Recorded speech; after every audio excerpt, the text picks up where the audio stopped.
welcome back to Cow Corner. And as we said, we got very special guest Alex Ross with us. Rossi, just talk us through about your career to date. Now, very interesting. Just said born in Melbourne, moved to New Zealand, lived there for 9 years. Back over to the ACT, found your way to SA. What was that like moving around and then growing up in New Zealand? Is that where you got your hands first on a cricket ball there? Yeah, pretty much. I mean, I always played the whole way through. Dad was I think he might have even invented Kanga cricket, which was before Milo cricket. I'm not sure about the timeline there, but so followed him around. He was a coach, so I was always around cricket, and it was, well, I assumed it was always going to be in my future, and it was awesome being around he coached New Zealand for a couple of tours, so to, bat against Dan Vittori when he was doing some skill work, or, Shane Bond, who's at the Thunder, to face him or whatever was pretty special when you're a kid growing up. Yeah, and then you made your way to South Australia. How did all that come about, and end up at the Kensington Cricket Club? Was that just luck of the draw, picked them, or how'd you get there? I went around to a couple of different clubs. Probably in the most running was Sturt, East Torrens and Kenzie. I went out there one day and Tom Brinsley was smacking 100 against Uni and had a lap around the oval with Jake Brown and Johnny Palmer, who was the coach at the time. Got on both really well with both of them, who are great fellas, and most people around grade cricket would know both. And from there it was, no doubt really. Straight into Kenzie and played straight out of school from St Peters. So how old were you when you got your first contract? Because I remember you at Kenzie's and I think you smacked the 80 or 90 in the semi-final against us at Salisbury. That was the first time I really ran into you, and you smacked us everywhere. I think you were quite young, weren't you, when that rookie contract came through? Yeah, there's a pretty ordinary story around my first rookie contract. So I had a decent year, ball back after the season in grade cricket, went over to England on the MCC contract with the young cricketers over there, with Ben Dougal. He was on contract and I was off I hadn't had one before. He got a call. We were both living in the same dorm room. Anyway, so he got a call from Jamie Cox, was the in charge at that stage. He said, "Look, Ben, sorry, you're not contracted for next year." And anyway, oh shit, sorry, mate, you're not. All good. And then look, we'll go have a beer or whatever and have a chat about it or whatever. And anyway, 2 minutes later, my phone came up and Jamie Cox went, "Oh, well, don't know what this is about." And Anthony said, "Oh, Rossi, congratulations, we're gonna contract you." And I turned to Doogs and he was head in his hands, so wasn't the happiest of moments right at that time, but he's a good man. And yeah, so that was about it really, just straight out of grade cricket, and there, the rest is history. A few years of rookie contracts and lucky enough to play a lot of the one days in those first few years, and then to break into Shield cricket. Cozzy actually gave me my cap, which he might remember, which was great.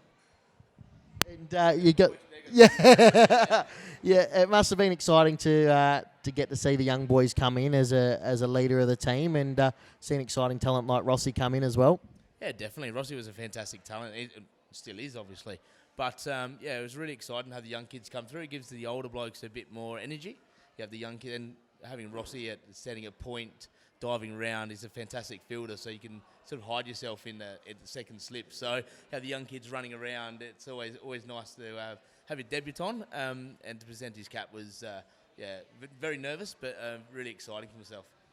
Now I believe you've got a Bradman Young Cricketer of the Year. It must have been very exciting for yourself. I believe I'm sitting in royalty for that award as well, but must have been exciting and a real honour to win that award as well, after named after one of the greatest of all time for Australia.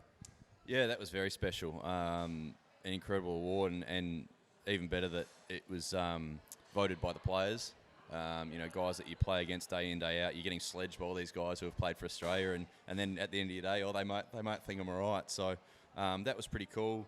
Unfortunately, got the burden of having not played yet for Australia. I think everyone else on the list has, so that's the one thing I've got to try and catch up on. But yeah, very, very cool. Amazing award, and even the trophy, the signed Bradman bat, is sitting at home right on the top of the mantle, so very cool.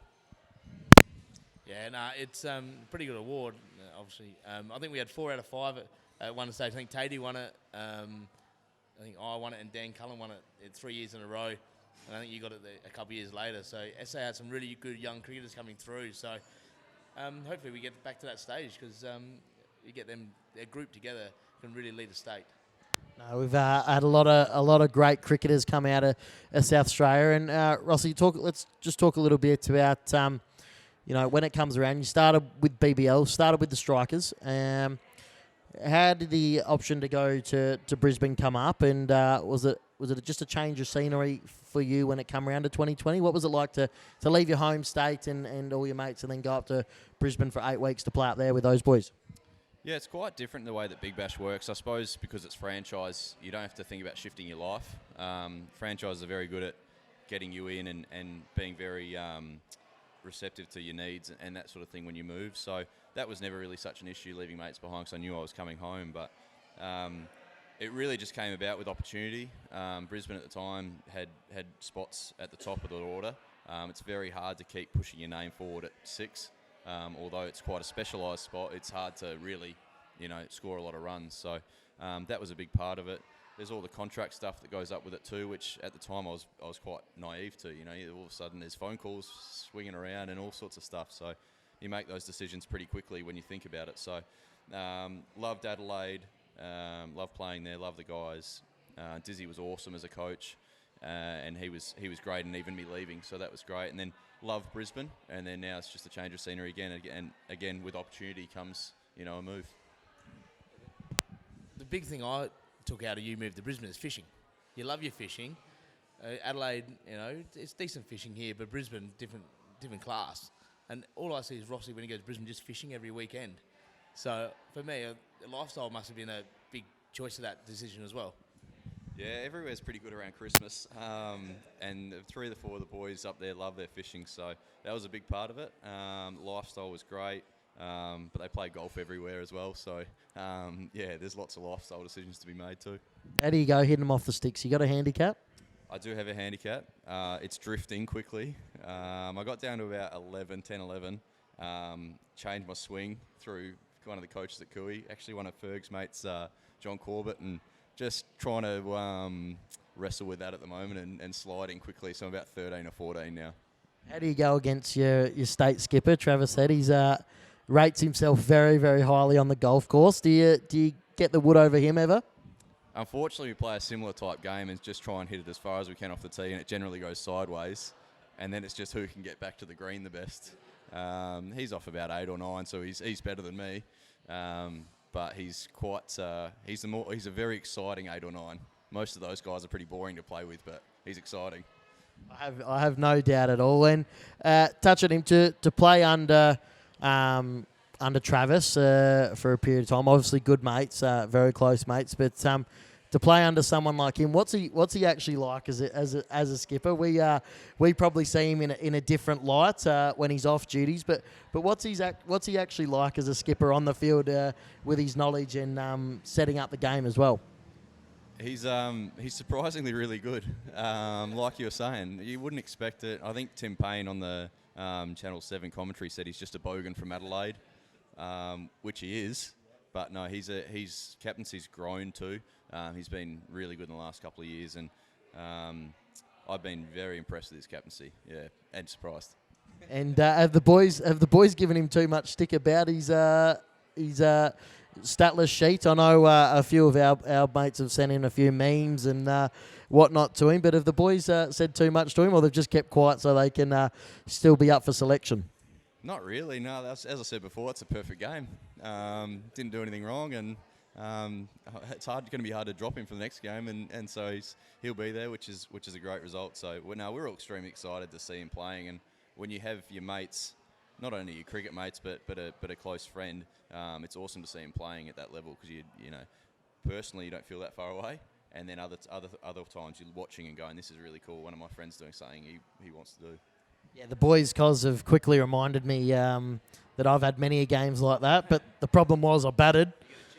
Well, I batted, I bowled, and I dropped 3 catches. But that's what happens. So they've put myself and Travis together, so I'll wear that at the moment. But we've also got the opportunity to go over and play 2020 in the Caribbean as well. What was that like? That would have been Party Central over there, it looks like.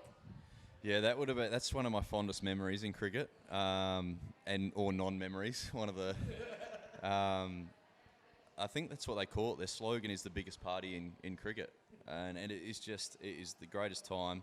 The teams basically travel. There's 5 or 6 teams, and they travel to each destination, and so you end up being with those 5 or 6 different, sets of 16 players.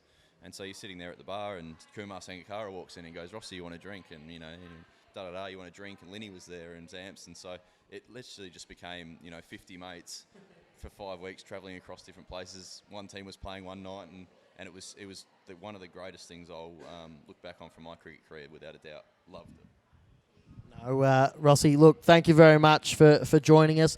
All the best heading off to Sydney with the Thunder, mate, and get plenty of runs, and we'll see the commentators. They love that sweep shot. I'll ask you before we finish. Is that just one of your favourite shots, or was that a way of trying to negate the spinners? Because the commentators got onto it, and it was almost the Alex Ross shot. You're batting with a broom. Yeah, Damien Fleming's either cursed me or blessed me. I'm not sure yet. I'll wait till my career finishes. I might be able to get something out of it. No, it was just a means to an end, I guess. It all came about at Adelaide Oval, short square boundaries, and it was so easy to manipulate the field as soon as you could bring the straight guys up and try and score square quickly. So not really, just sort of suited the ground and the way that it all happened, and I guess it's just been a shot that I've used when I was a bit shorter and not as strong as well. You can use the pace on the ball, so no, it's less calculated than probably what it looks. And I will ask one more. The nickname Prawny, where has that come from? What does Prawny mean? It sounds like Travis has set you up for that, has he? Well, it's pretty easy what it means. It's you keep the body and throw away the head when you eat a prawn. So take from that what you like. Unfortunately, the worst thing about the nickname is Jake Lehman gave it to me, and I mean he's not much better on the eye. So no, he hasn't got either. I tried to call him Catfish for a while because you don't eat either the body or the head. So it didn't work. Rossi, thank you very much for joining us on Cow Corner. All the best, and hope you get plenty of runs, and we can catch up with you after the BBL.